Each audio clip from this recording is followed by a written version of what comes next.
I'm here at PAX Prime 2015 in the Indie Mega Booth.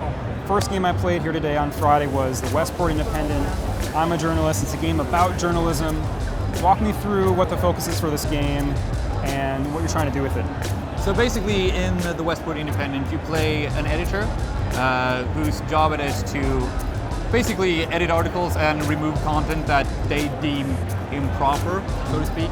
The game itself takes place in a country where you have a government who's trying to take more and more power, whilst also you have rebels popping up here and there. And what you're trying to do is that you try to alter your articles in such a way that you can persuade the people's opinion in various ways, because obviously the people are looking towards the media to get a grip of this sort of hectic situation that's going on in the country. And there are two factions in the game, the loyalist government and the rebels that you're sort of playing to either side. Yeah. In your mind, are you trying to present a game in which one side of those factions is bad or evil? It seems like the loyalist is presented as an oppressive. What we usually say is that the loyalist government is a problem that the rebels is not a good solution to. I see.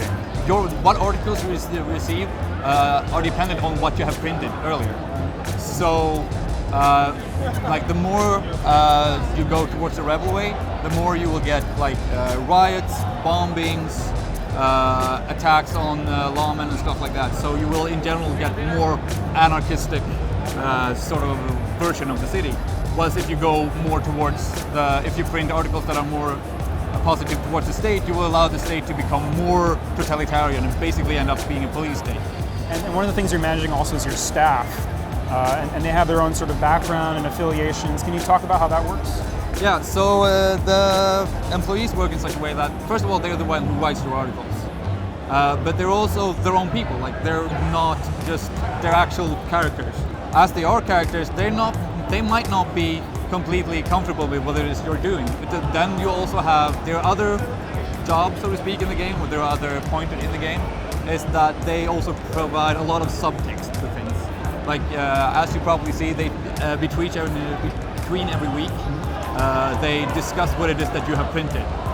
So Right. they talk about that and they discuss further their own opinion and their own reflection on what you have done, which is also a way for us to give the player context of what he or she just printed.